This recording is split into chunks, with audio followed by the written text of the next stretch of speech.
Hello there, I'm Angela and welcome to my arty little corner of the internet. I hope you're all doing fine and well and that you're enjoying my videos if you've watched others of them. If you're new here, you are most welcome and I do hope you enjoy what you see. It seems that there's plenty of people enjoying my Draw With Me videos, so that's fantastic. Thank you very much. And I've seen somebody on Instagram, what's her name? Do you know what? I can't remember. Valerie, I think, has really drawn along with me and has posted what she's created, and it's really lovely. So that's really nice to see, is to see people doing that. But what I would do is to encourage people to use that as a starting point to go on and develop their own way of drawing and styles as well, because that's part of the fun of it as well. With that in mind, look at this. This is an A4 page in a sketchbook and it's full of seed pods. I cutched up last night underneath my lovely electric blanket yesterday evening after everything had been done yesterday, and I spent some time drawing. These were the only two, these ornate ones here were the only two that were there. But let me just move this out the way a moment so I can turn this over, because yesterday in the template I was drawing, I said, oh, those leaves would look like I'd turn them into trees. Christmas trees, I said, but trees. Well, I've got trees and leaves aplenty here. So I'm not going to draw on this page because, you know, drawing on A4 is, I'm discovering, is actually brilliant for things like this. But on the camera, A5 is a perfect size. So I am going to keep that out. I am going to pop it somewhere so I can see it. That involves me moving my keyboard 2 ticks. Pop that over there because I don't need it. And I'll pop that underneath my screen so I can see what I'm doing. With these, and I hope you're going to enjoy this, because I surprised myself here. I have made some kinds of errors on the ones I've drawn, but I think that we might enjoy this. And I think I'm going to put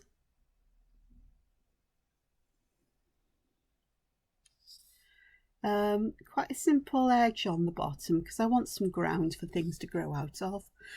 And leaves, individual leaves, look a lot like trees. In fact, if you look at the shape of a tree without its leaves on and the leaf, they often are very similar, or even with the leaves. Depends. Sometimes you need them without the leaves on to see the shape, but they are very similar. And then I think I'm just going to make this a bit more interesting by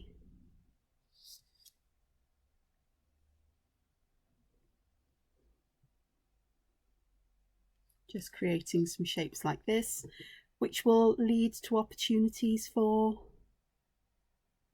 patterns and textures, perhaps. I've made a bit of a mess here, but that was me trying to separate a big loop into smaller ones without thinking. So there we are. That'll do nicely. So there we are. Yeah, it looks like a river. I've just realised that. Okay, so let me start with one of these. I started with as tall as I want the tree to be, and the very first one I did put a circle at the top, and then I drew the trunk of the tree in.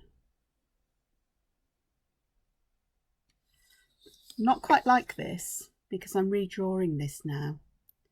But so tree trunks tend to start, you know, they start thin at the top and they get thicker towards the bottom. So that's just what I've done here. Then I used my pencil. So I wanted, you know, sort of like the classic fir tree kind of shape going out. Yes, I've gone outside of the margins. These are only a guide for me. So and I didn't do this with my sample, but I think I've got the perfect opportunity here to do this, or to try it, because what's the worst that will happen?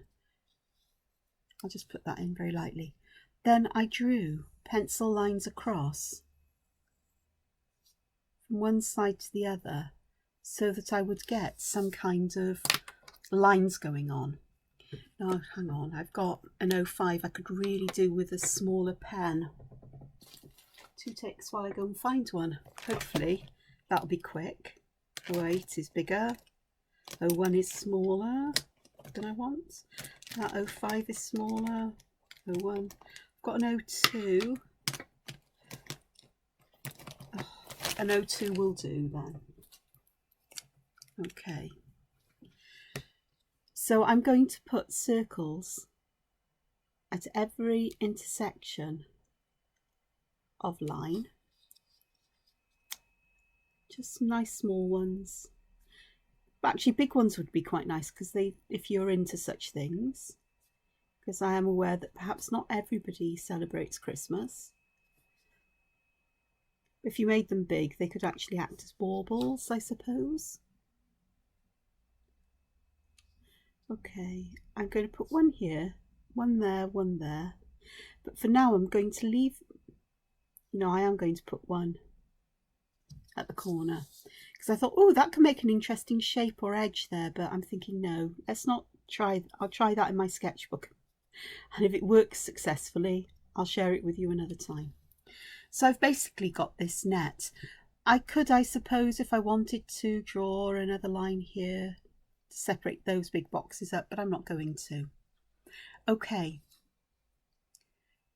Now, if I wanted this to look a bit more like a fir tree, I could have these going up or going down because I'm going to be making, if I bring my sketchbook over, I'm going to be using this idea of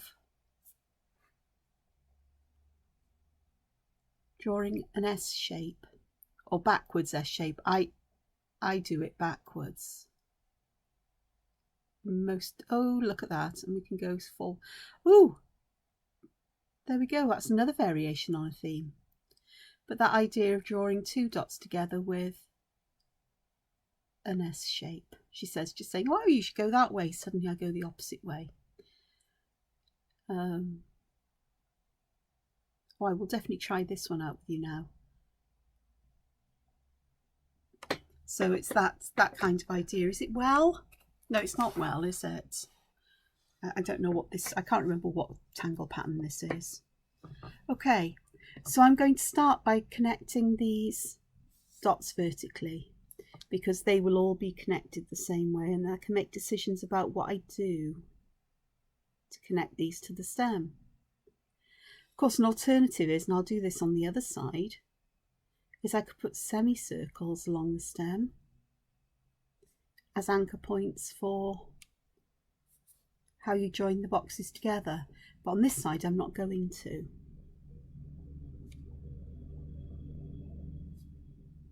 And the very last one I take right the way up, and it just joins that stem somewhere towards the top of the ball on the top. I like the big one at the top because it's an opportunity to let things join there and not be too worried about precision.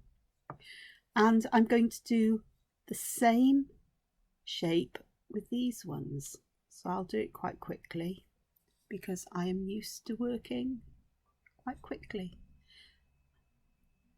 I think I'd have been all right with a thicker pen. I'm not a fan of these fine pens, it has to be said.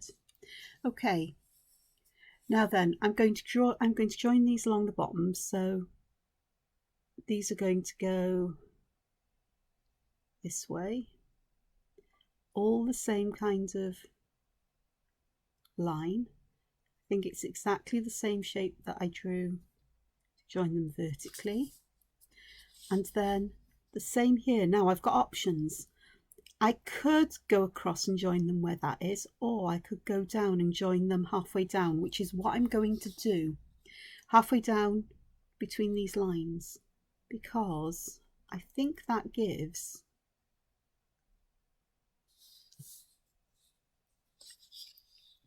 a bigger feeling of the tree being curved. Show you what I mean, because on the other side, and because these go down, they don't connect up to the top. So that gives a feeling that we've got a ridge here and another ridge there. So I quite like that. And shadow would help to bring that out greatly. I'd use darker colours here, or darker shadow here, and lighter, you know, a highlight along here, because it feels like it's beginning to curl back over. So where these curls are is where I'd put highlights. So let's have a look at the other side. Now, on this side, I went from the right to the left. On this side, I'm going to go from the left to the right. So I'm going to mirror, reflect the shape, because that's how it would kind of work in nature, isn't it? Possibly. But then nature isn't perfect in everything that it does. It's the imperfections in symmetry and things that make things so beautiful and fascinating. So there we are. So here now, I've got these. So again, it's that if I look, we need to start here and go under. So again, it's the top on the right to the bottom on the left, or the bottom on the left to the top on the right, whichever way you prefer to draw. Me, I just do whatever is comfortable.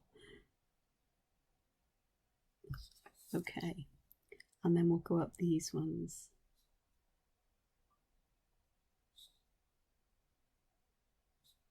It would be quite difficult to draw this. Well, you could draw it on a much smaller scale. I'm drawing it nice and big because then I've got opportunities to add shapes in there. The different sides, and I've done this deliberately, sketchbook, remember, is I can see the difference that having the dots here and joining them horizontal makes to those that have that slant. And it's almost like I would want to curve these even more to get a slant, more of a slant going with these ones as well, which would be quite fun. But it's a start, isn't it? Okay, we need patterns for the trunk. Now I could just draw lines up, but I quite like doing this for tree trunks.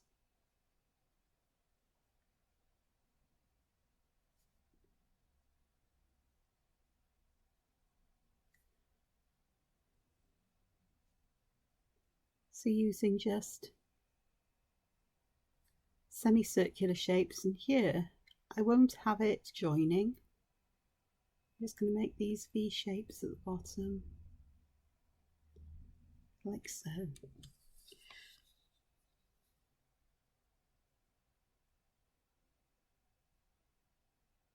They just nicely fill in a trunk. I use this quite a lot. It's not the only way I add patterns to tree trunks, because I would have add the other ones I'd have added before I inked, put the ink lines in, because it will give a lovely textured edge. But I'm going to try and keep it as simple as I can here. And that looks like it. Sorry, I think I was off camera for some of that, or a lot of it. It looks disjointed, but once shadow is added and or colour, then things will be a bit better. Now with these, you can also add extra lines, so that you could aura or double up these lines, which is what I've done. I'm not so sure I like that. I'm not sure. So I'm going to leave it as it is for now. Go back to the thicker pen, and let's have a look at doing this in a different way. Okay, so I will draw a smaller tree here. I'll try and leave enough space so I don't have to work behind them.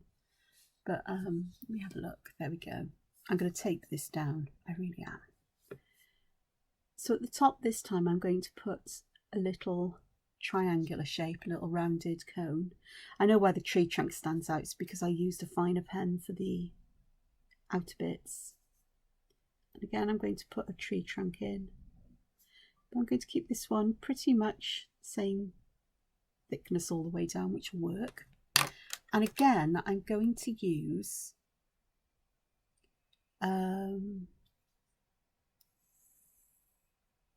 pencils, pencil line as guides for the other sections.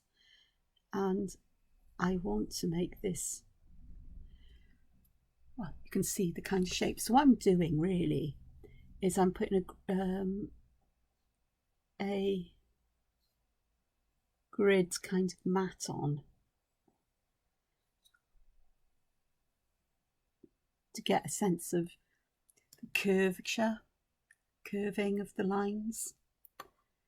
And again, for this one I am going to use this pen, the thick one, just to see the difference it makes. It is perhaps a bit too thick for these. There, those lines join, so I just put one dot there. We'll make use of it as if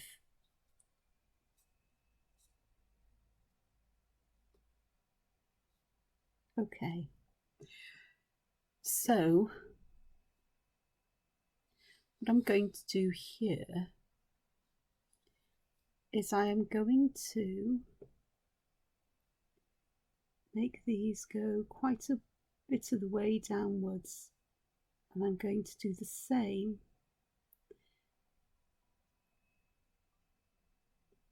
so it's curling over the top and then coming back down. This pen is just a tad too thick, but it's fine. And then on the other side I'll do exactly the same. So over the top and towards the centre, over the top, down. So these ones are just almost a straight line. These here are the usual shapes. But I'm trying to dip this bottom line down and bring it back up with more of a curve. Does that make sense? I haven't done it on all of them. I haven't managed it on all of them. But as I'm working this, I can see that's what I need to do. Perhaps. Okay, and then the outside ones.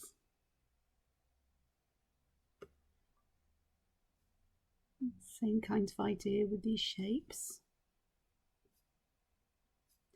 The nice thing is that where this one meets, it will actually meet nicely with that single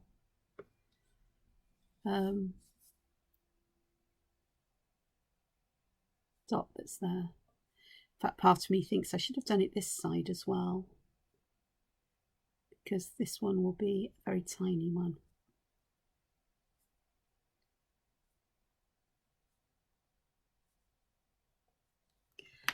So that's, again, similar, but here I haven't tried to bend these up at the bottom, I've just had them go down. And I think I could have done that with this one. Let's try that. You really are drawing along with me here, you do know that, don't you? This really is sketchbook work. You know what I want to do? Question is, can I execute it? Not kill it. I'm not executing anything, me.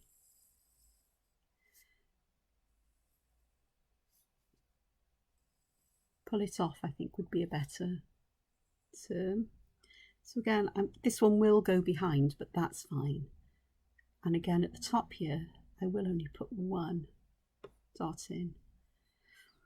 The feel of the tree will be different depending on whether you have squares or whether you make them longer and narrower or shorter and wider. No, it's the same thing. You know, whether you have them as rectangles, whether they're tall and thin or short and wide. So we'll put just one there, two here.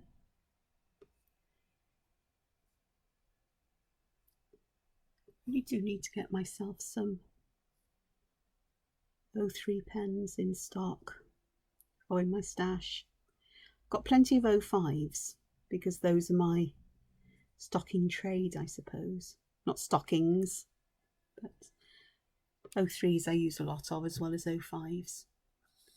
Or 05s are what I use a lot of, but 03s I like for the finer pen. 01s just get too stupidly fine in comparison to an 05.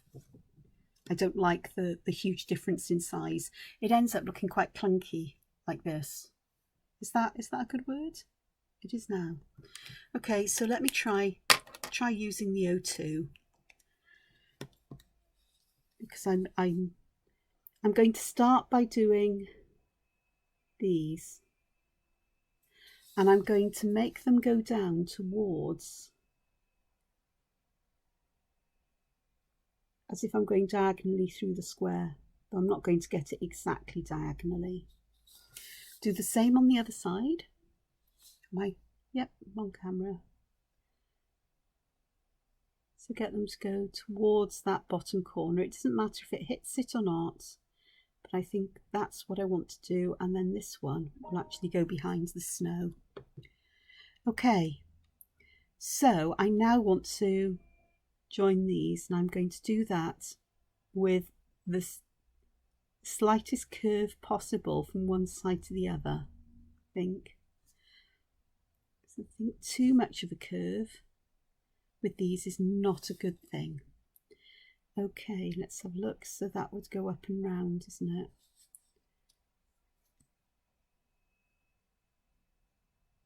Yeah, that way. Sometimes it takes me a little while to work this out, and that's no bad thing. I think the problem comes when I twist and turn things around like I'm doing here, is I lose track of which direction things go in. My sense of direction isn't that wonderful.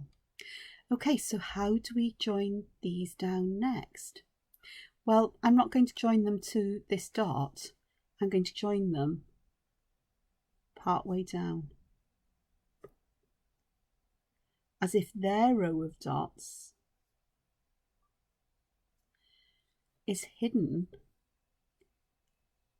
behind. Now that dot doesn't really belong. I've just worked that out. So yeah, so it's kind of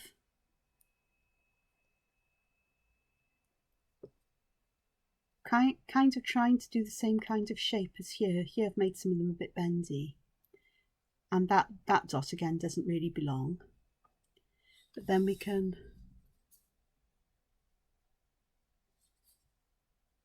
yeah, that's right, it goes that way.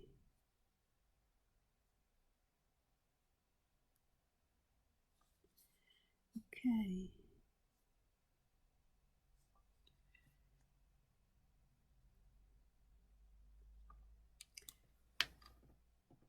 Oh, that's very tree-like. I'm pleased with that one. By making that decision not to join the side-to-side lines to that dot, but to carry them down, has given a completely different kind of feel to that. Much more tree-like, I suppose. Oh, that's made me happy. That's something for me to work with. Okay, let's have a look. I also did one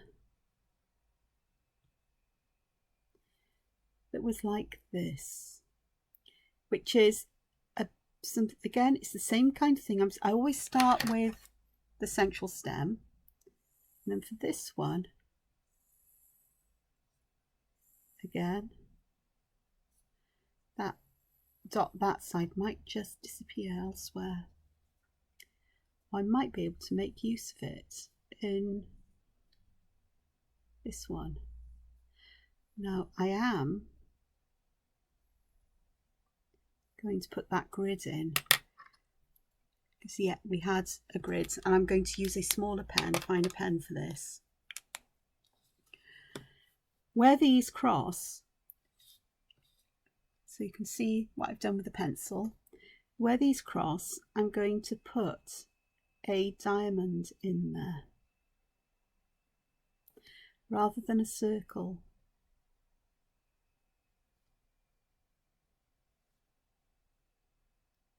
They need to be roughly the same size, roughly a square on its points, but it's not really crucial. I'm not going to fit another one in there.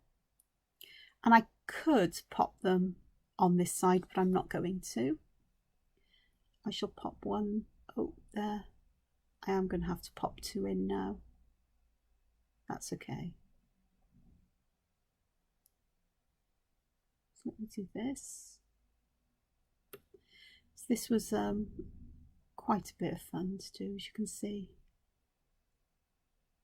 I'm doing this today earlier. I haven't done any work yet for Adorable Dogs because I woke with a migraine and it took me ages, and I mean ages, to get rid of it, and I had to go back to sleep afterwards. So I thought, right, well, the last of the migraine is lingering before I work with computer screens, which can sometimes just set it all off again. I'll just take some time to share this with you, because I said I'd do this yesterday. I said, oh, that'll be fun to play with, and boy wasn't it. And I don't think I've finished. There's other patterns that I think I'd like to explore here. Okay, so what did I do next? I tell you what, I am going to put little half triangles, or half triangles, half diamonds on the edge here, because they'll give me something for lines to connect to. So I'm just giving a gentle bend down at the bottom.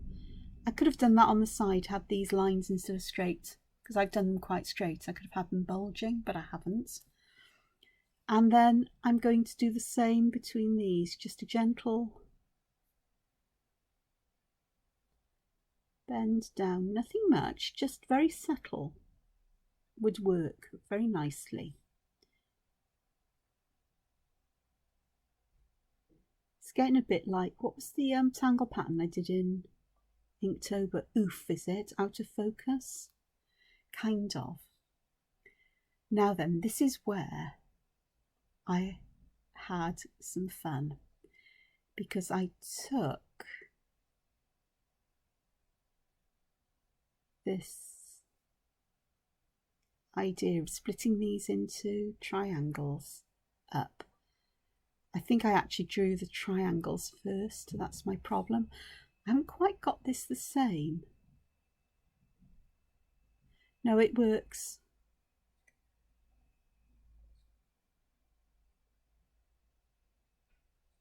Because what I'm doing is I'm going from the corner that is here, and I'm drawing a line up to,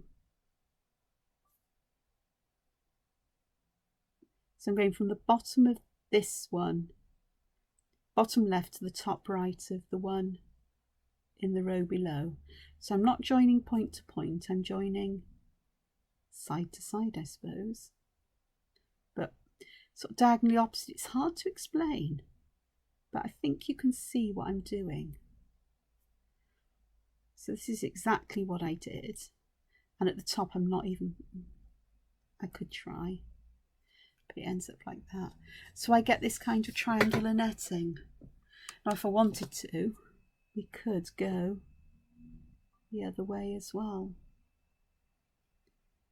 but there's something about doing this a little bit, not from the off the points as it were, is, well, I don't know, I think it does just join off the points. I don't know why I'm making a fuss about this. I've lost the plot here. So we get diamond crosses. The one I've got is different to this. It looks different. I think it's because I have these further down, so there's a bigger slope. Yeah. Okay, and one more that I want to do, because this is taking that idea that came from this one. This I thought, oh, that feels like out of focus. Okay, let's go and do this one. So I'm going to do this, a really narrow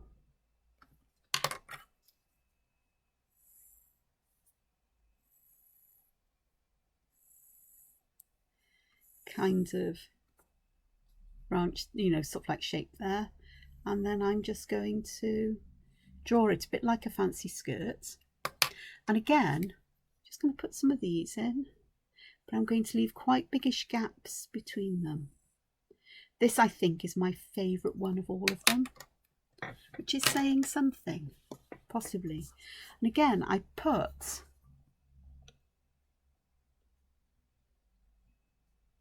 diamonds at the intersections.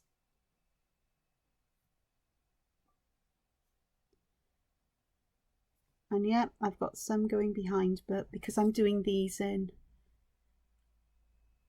a thicker pen, strictly speaking, if I wanted this to look in the background, this one should have been done in the thin pen, and the previous one I've done here should be in a thicker pen.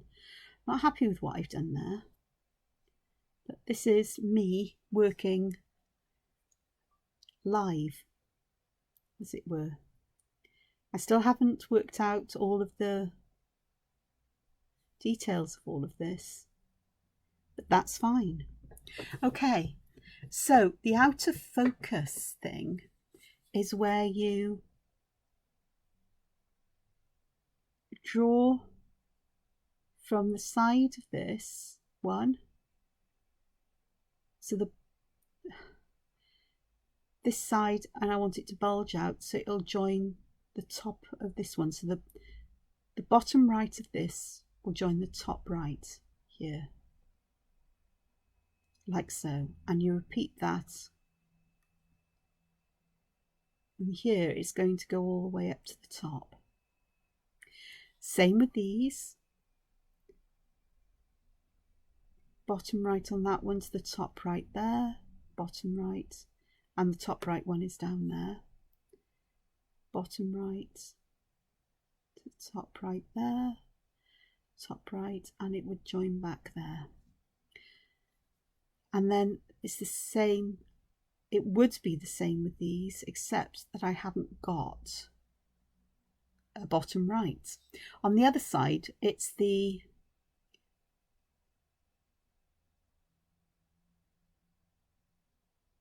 top right to the bottom left. So it's the opposite way round.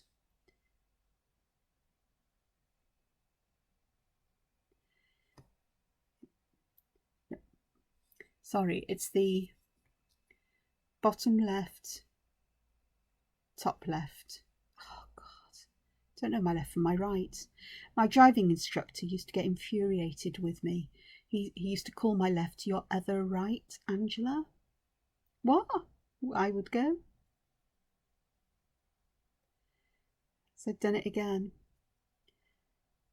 Nightmare. So we've got this. Now, I'm going to have these bulging downwards. So it's top right to top left. And the bigger the bulge, the better.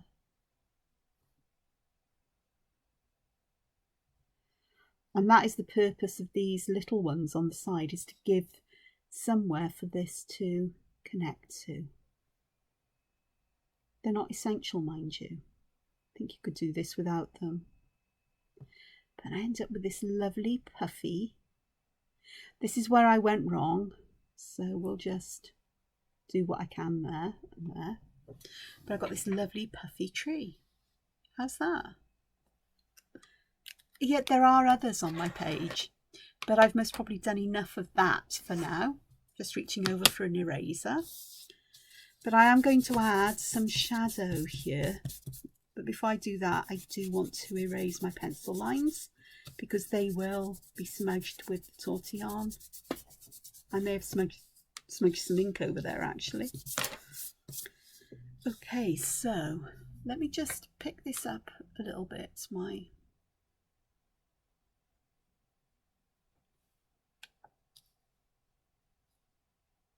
That'll do, most probably. I always feel like I move off. I need to move everything closer towards me. Okay, I have this. This is my 6B. So this one here, I am going to put shadow all the way along here.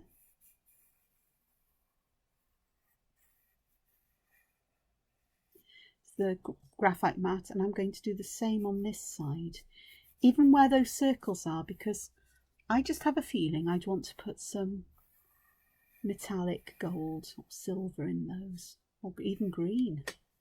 Okay, so let's have a look.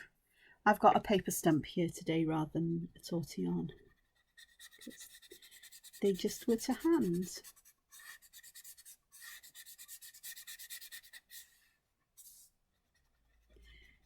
To clean these, you can get pieces of sandpaper on a piece of hardboard, or you can just use sandpaper, and you just roll the tip around on it to take layers of paper on. The difference between this and a tortillon is tortillons are made from paper that's been very tightly rolled. I did see a video of somebody showing you how to make your own. I thought, genius, you just need newsprint. Because newspaper is the best to use, you know, or thin paper like that, but newsprint would be the one. So here I'm going to put some shadow here as well, underneath this one. Because we've got a bigger area at the bottom, it will be bigger. I'll do the same this side, following the line here.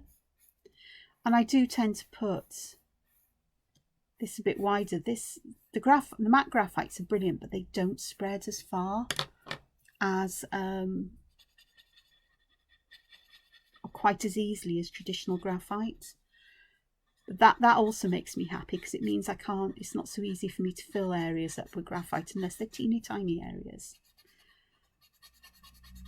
So there's that one. And this. I actually haven't added any shadow to these in my sketchbook. They're just plain line drawings.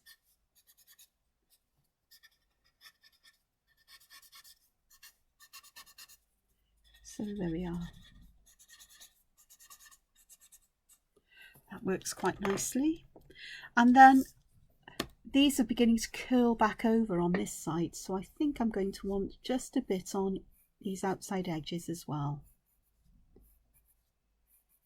because they do look like they're beginning to curl back over, and keep this area here for the highlight. Of course, adding colour will really bring these quite nicely to life. I'm also not being very careful or cautious with where I put the graphite, as in keeping everything the same thickness, because I know I'm going to be spreading out. I'm also putting some underneath these lines, as if these are overlapping one another top down, which is what you would actually see in a real evergreen. As the upper branches overlap the lower ones. So I'm going to try and keep that idea going here, so it hopefully brings some dimension out. Problem is, I've added so much shadow here now that I'm not going to necessarily be able to see it myself. I've talked about this before, my difficulty in seeing the illusions that I create at times. To me, it's sort of like, rather than the illusion, I'm working with where I'd want to put shadows and highlights to create that illusion, and then it's the mechanics of it more than anything else. How does that work? Oh, excuse me. Yeah, that works, doesn't it? I think. Now the tree trunk, a shadow at the bottom, and then at the sides I'm going to try and preserve a highlight in the middle, even at the top. And I'm putting this in even though if I use colour, I'm likely to go with a dark brown, a darkish brown, actually a reddish brown, because that's my favourite kind. I'm not keen on the cooler browns, and it's up to me what I use. This isn't meant to be representational of anything, so I could use any colours. I'm quite fond of pink trees, actually. Pink and purple, because they don't exist unless they're covered in blossom. So there's that one, and I am going to just clean the centre of this up again to bring it back into highlight. Have a look at some of these areas. Just take some of that graphite out. And that just brings that there. Okay. Again, this one, I'm going to put some shadow on this side and this side. Here, here, here, here, and here. There, there, there, there, there, a little bit there and a little bit there. And then I'm also going to put some highlight just under these again, because they do look that way. It looks like, it makes sense if it's going to be a tree, that, as I've already said, the upper areas would overlap the lower ones. So you'd want shadow underneath those. So that would work. I'm going to leave the tree trunk blank, because I think there are other ways of adding shadow and highlight there than trying to get some graphite into a really small space. This is bugging me because the end's really soft now, I'm afraid. It was to begin with, it, you know, brand new it was. So they have a different feel than a tortillon. But they work in the same way. And often the names are used interchangeably for them by people, it seems. They all work. So that helps with that one and that illusion. Okay, this one, the same kind of thing. But I think with this one, I'm just going to put shadows here, because the other areas are so tiny.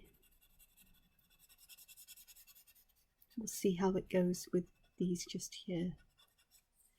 So what I can do is just spread that out a little bit up underneath, just to give that subtle hint of shadow underneath. Keep it close to the bark, down the edge, and then just under that line. Just add a bit there, just using what's on the paper stamp. Tortillon. So it's a bit more of a subtle shadow than on the others, but we'll have a look and see how that compares. I do need to put a bit of shadow on my bits at the top. Okay, so yeah, a bit less stark. Okay, next job. I've got my 2B here, which is harder, so I can get a finer line, and also it shouldn't spread as easily. I say that, it may very well do. And again here, I'm going to put shadow on either side of these vertical lines to begin with, as if we've got them dipping and curling away. So let me get my, I have that here somewhere. I'll show you this, it's well used this, but hopefully I'll be able to get these fluffy bits off. The sandpaper looks like it's getting clogged up, but it's not. All this dust though is a pain in the posterior, and that's why I've got some masking tape on the top, because I use the masking tape to just clean it up for me. And so those are pretty much clean, but it's not so much clean, it's getting rid of that fluff on the end I wanted. Okay, let's have a look and see how this works. Yeah, I haven't got so much of that softness on the edge of this, so it's a bit more manageable. I'm keeping the graphite where I want it.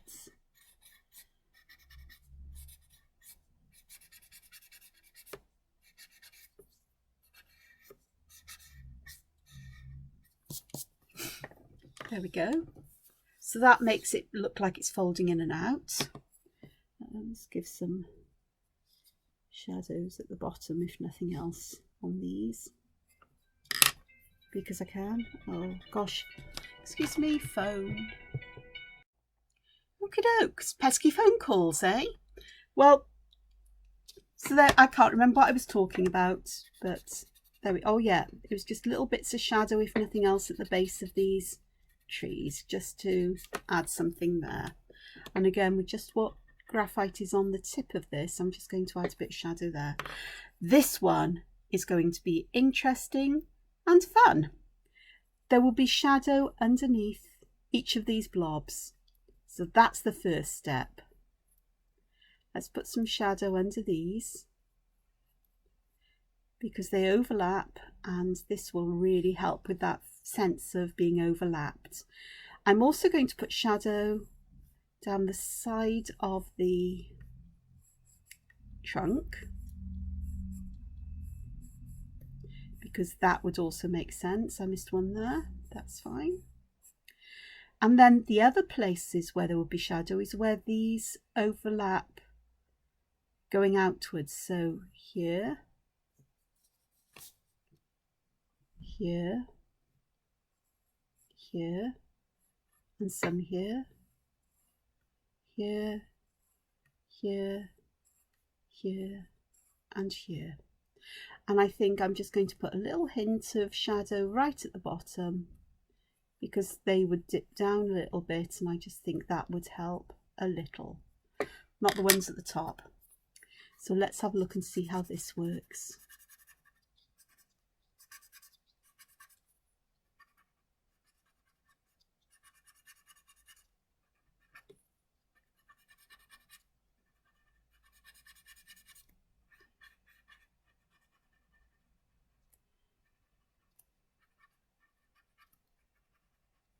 Just trying to keep this fairly well contained, but you do need a bit of it spreading out. Less with the ones at the bottom edge, but underneath here, underneath each one, it does need to spread out, but you need to keep it in the same kind of shape as where it bulges out. But I think that will work. Along the edge, it's just very subtle. It's just that hint of darkness that's there. Of course, with these, the bigger you draw these trees, the more opportunities there are to put things in the spaces to add pattern in there. This one is a possibility, but I love it so much as it is. It just makes me smile just as it is, and I'll just add a little bit there.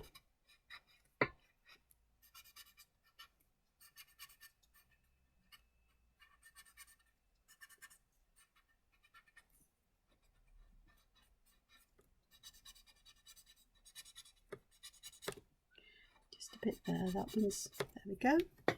So do they look all nice and bulgy? The answer is I don't know, because I can't actually see that illusion. Let me have a look, let's try some light on the matter. Got plenty of light. Why is this so dark looking? I don't know, but it's looking okay. Okie dokes.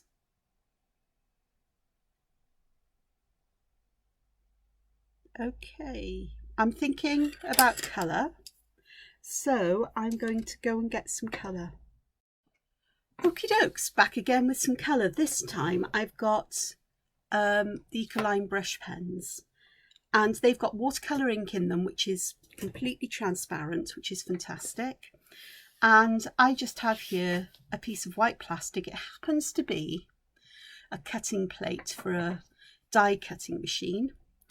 And I do rather, it's sturdy, it's washable, and it actually works really nicely just to scribble some of these down on. And surprisingly, a little of these goes quite a bit of a long way. Okay, and a bit more there, because I don't know what that colour is, it's been mixed. And the next one I think is this one I'd like, which is fir green. So I think that's a bluish green, bronze gold, grass green, fir green. And I've got some orange, yellowy browns on the other side, but it's the greens I really want to try. I'm going to go for this. Here I'm using my water brush. Let's get some water flowing, hopefully. And I'm going to add this at the darkest where I want it to be darkest, and hopefully I'll be able to just spread it out into a highlighted area. These are lovely because the only disadvantage of them is that they're not light fast, so they're great for work that's going to be scanned and so on, or something like a greeting card that may not be kept or would be put away in a a cupboard or something, but not to be left out on display in bright sunlight, because sunlight will cause these to fade quite drastically. But the colours are so vibrant, but because they're transparent, they will, and obviously I'm working with water, they're going to pick up some of that distress ink background. But they're so vibrant that you only need a tiny amount of colour. A little goes a long way with them, which is why I'm not using the brush markers directly on the paper, because A, it's not watercolour paper, so they will just sink in and won't move again. And B, the areas are relatively small. So the brushes are really juicy. They're really, really fab. I've seen them often, and I thought, oh, I didn't really need those. But they have so much more juice in them, I suppose, than Tombows or the Kuretake Zig real brush clean colour pens, which is a heck of a mouthful to say. Colours are lovely, and there's a lot more colours than in the Ecoline range, but you can mix colours. So this is, this is a lovely evergreeny type of green. Yeah, it is.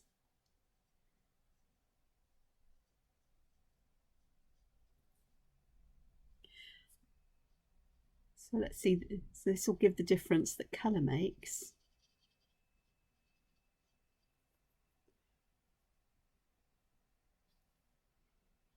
And bear in mind, these areas are actually a lot bigger than I would normally draw.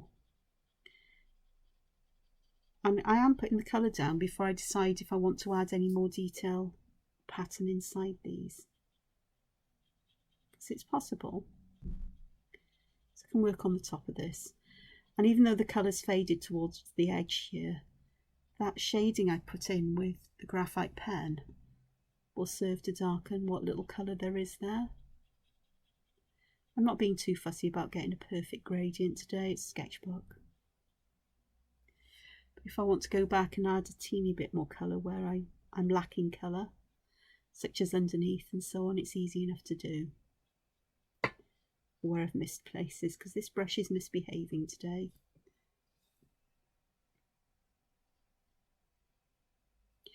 It is actually, quite badly. The other day it was dribbling out too much water. Today it's decided it doesn't want to give me enough. Even though I've squeezed just about the living daylights out of it. Typical, isn't it? I'm reaching over for my scrappy bit of, there it is, kitchen towel. Maybe because I need to refill this a bit. There we are. So that starts to bring it to life, doesn't it? It does. There we go, that's refocused.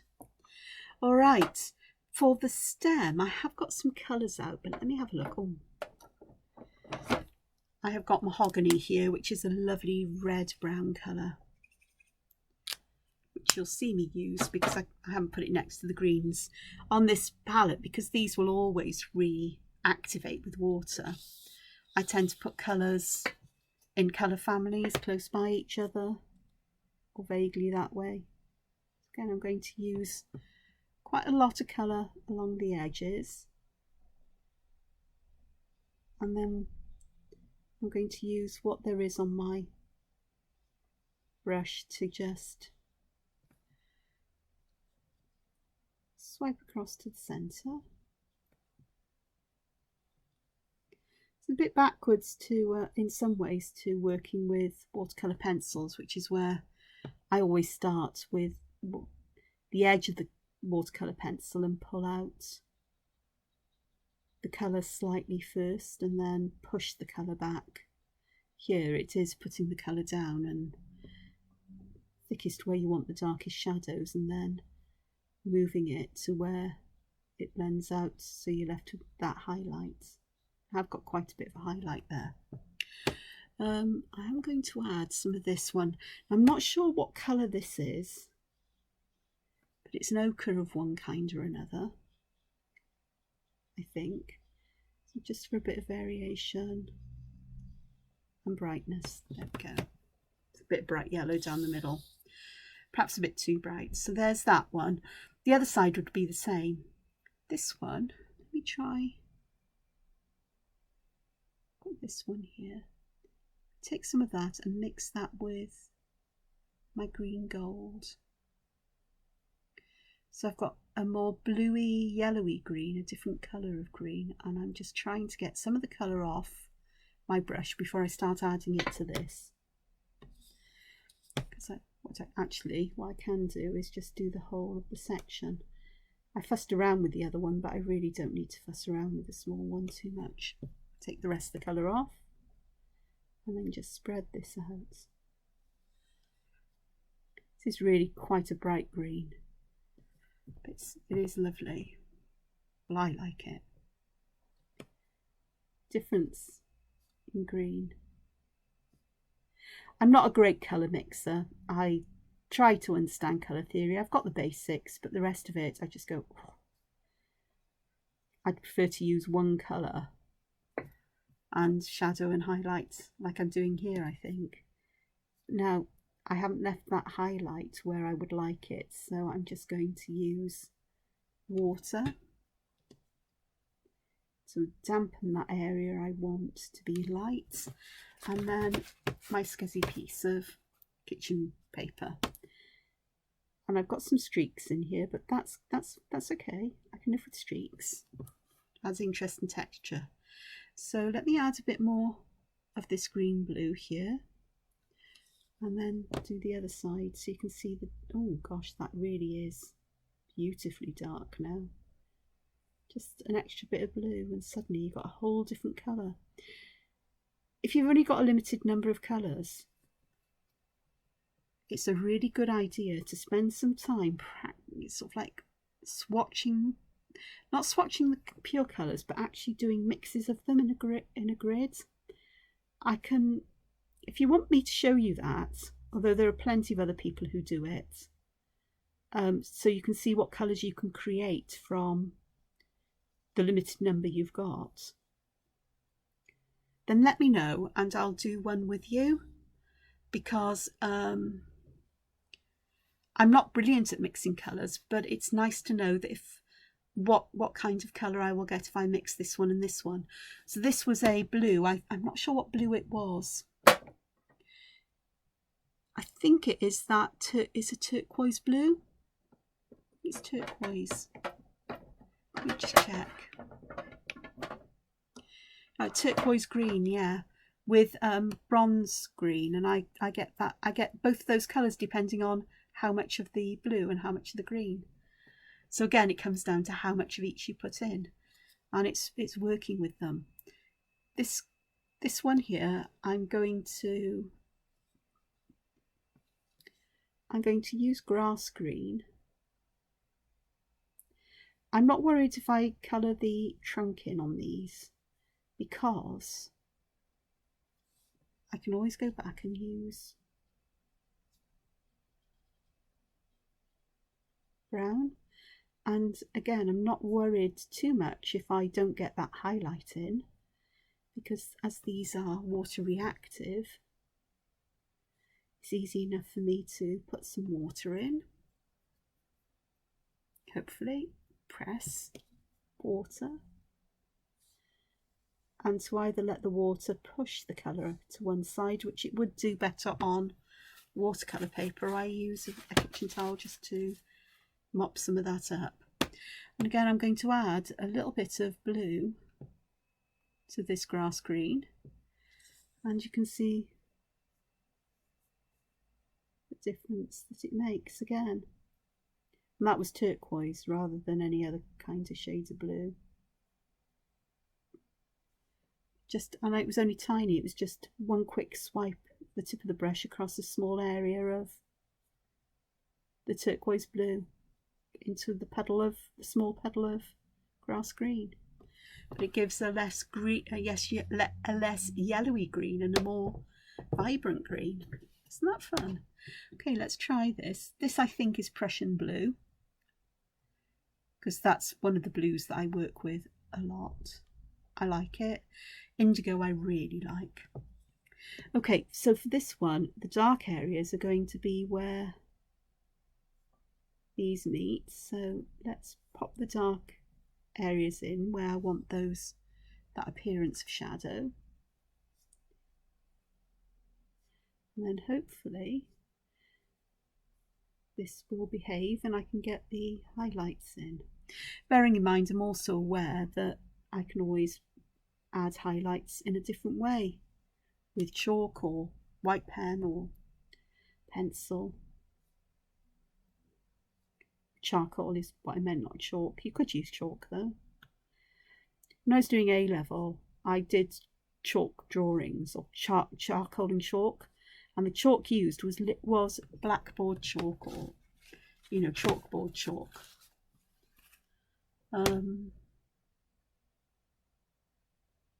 And it worked wonderfully for highlights and things because it is so opaque. Right, I've run out of that colour, so let's see what we can do. The other side will be a different colour entirely, and a colour I'll never be able to replicate again unless it actually ends up dominated by one of the greens.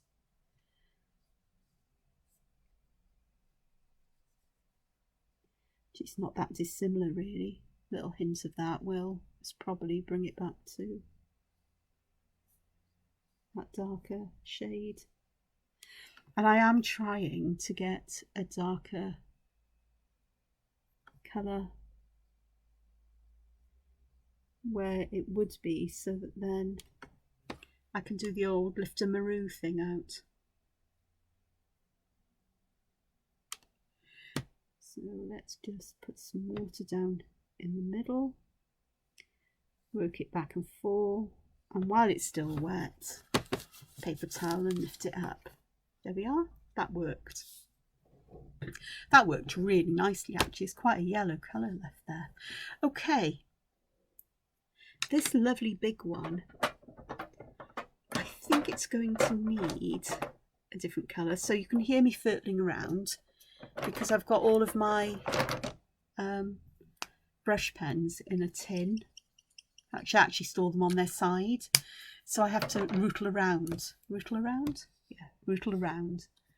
to find the cut, to get the colour out. So I'm not making any apologies for that rattling noise.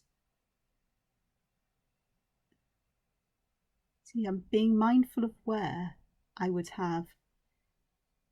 So the highlight would be around this area or even a bit higher up, and I'm just pushing the colour back, not black. So the darkest colour I'm applying where the shadows are, and then I'm going to use the brush to pull some of that colour out, but also to fade it around to create a highlight, and I can push some of the colour back to the darker areas. And again, that highlights can be intensified later on. I'm very cautious using colours, and trying to get these highlights and shadows. Part of me thinks, well, you should put the lighter colour down and then drop the... Try that actually. Let's try that on a different one. Let's just try putting in quite a light wash. That's not really that light. Let's try it and just take it down into this one.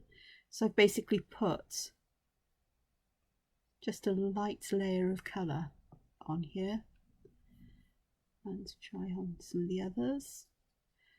And the shadow from the pencil shows through, so you can see there's shadow there.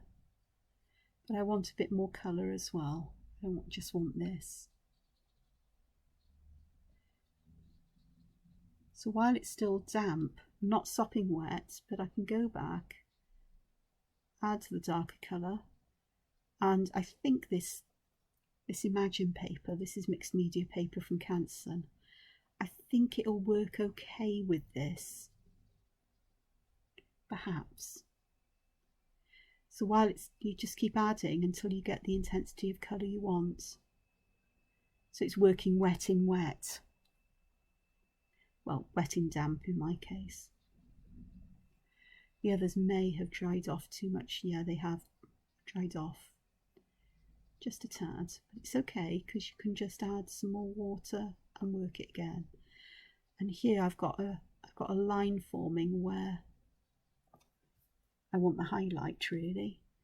That's okay because I'll just use more water and wet it and see what it will do.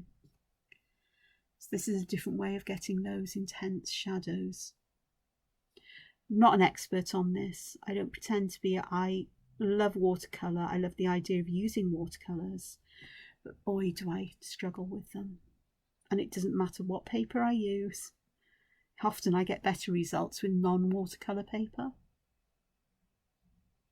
which is probably a clue that I'm trying to work with them in a way that perhaps they're not designed to be worked, but it's finding how they work for me. And I think that's the same can be said of all of us, is that media work, sort of like they're designed to be working a certain way. But if that doesn't work for you and you find a different way to work with them, brilliant. You get results that you're happy with, you enjoy the process. I don't see a problem with it.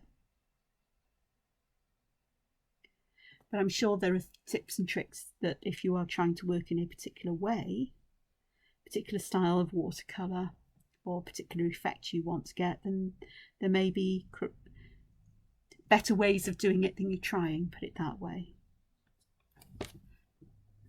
Core blimey, they look really bulbous and they look very vibrant on the screen. But yeah, that works better, doesn't it? And it is just working quickly so that the paper remains wet after you've added that base coat, that lightest one, and then you add in the rest, the darker areas, fairly quickly while it's still wet or damp. Judging how wet the paper is and the effect you want, or how wet the paper needs to be for the effect that you want, is key to this, and you only learn that by experience. I wouldn't pretend to be experienced at all. In fact, I wouldn't even pretend to be an expert on this. But I do get some sense, some idea. I'm going to add just a touch of Prussian Blue in there. And I might actually do that to some of the others because that blue will help to darken these shadows. Because it's quite a dark blue. Indigo will be better, but I'm not going to irritate you with the noise of me trying to get a colour out. So adding a darker colour over the top will also work. And it adds interest as well to colours that are there. And with these, they will always, well, mostly will reactivate with water. So there we are. Some trees. Oh, look at this. This is the mahogany colour that I used. The red colour. Look what colour it dries to. It dries to a mucky brown. But as soon as you activate it with water and add it to paper, suddenly we get this glorious colour back again. And let me have a look. I think we'll use some of this. This is bright orange. So I'm going to use that for a different colour. Actually, that's a nicer tone than what I put in here. So let's have a look. Again, you can just play with these until you're happy with what you want. If you're not going for a, you discover things by playing, I think. I've actually got a book. I can't remember the name of it, but it is on my Kindle. And I will try to remember to look it up and put it in the descriptions. If I don't, somebody will tell me or remind me, I'm sure, in comments. So my ability to remember things is not brilliant. But it's about playing with watercolour just for fun, just for relaxation, and just seeing what happens in creating, you know, the magic of watercolour, because watercolour is quite a magical medium, the way that it works. And if you drop one colour into another or different medium into it, the effects you get can be controlled, but they also can be uncontrollable. And that lack of control is something that can be very therapeutic and something to learn, especially if you're a perfectionist like me, where I want to control every aspect of my art. I want to be successful with everything I do. That's part of my personality issues. I'm not as bad as I used to be. I can recognise mostly when something is good enough, although I do struggle sometimes. God blimey, they're really bright stems. But it's a lovely book for encouraging you just to play with watercolour and just see what happens, and just use it for relaxation and almost a meditation.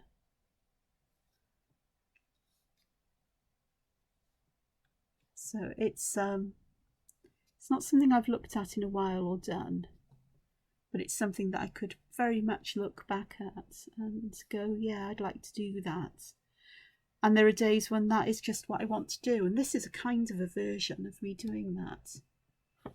It's just with a bit more control.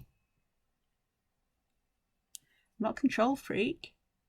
I just want things to work the way I think it should work, rather than going, right, okay, that's how it's worked here. And that really is how it's worked here. So there we are. So I said yesterday that I was going to have a look at those leaf shapes I used in the colouring page I did and see what happens. And that is exactly what I've done here today. I have got other examples. My mind is ticking over what other patterns I could use to create this. I don't know what my favourite one is. I love this one because it is so, it's not trying to, it's a fir tree almost, but without trying to be one, if that makes any sense. This is more, these are more sort of like, yeah, they look a lot like Christmas trees. This one is quite fun because you've got that different, it's more wavy, it's more like a fluted paper cone, and with this one you could almost lose that middle stem. I put it in because I'm working this out. I'm trying to work out how I'd like to do these. I quite like the trunk on view here because it adds that texture and that flash of colour through it. But in reality, it will most probably be a good idea not to have that there, just a line that everything grows off. I don't know. But I hope you've enjoyed this. I hope it's given you some things to think about. You don't need to go out and buy any materials that I use. Whatever you've got is fine. Whatever media you like is fine. I just wanted to use the Ecolines today, watercolour inks. I love them. And, I think they will be my watercolour medium of choice forever. Unless I try the P.H. Martin's ones, sometimes Dr. P.H. Martin's, I think. But I'm unlikely to, given that I like the Ecoline. They've got a lot fewer colours as well, which means I'm not overwhelmed. Well, I am. There's 60, I think, ish. And I'm still overwhelmed by colour. But I'll say thank you for joining me. This is a very long video. Very long. So I'm going to say, I hope you enjoy it. Take care of yourselves. And whatever else you do, find time to be creative. Bye-bye. Take care now. Bye-bye.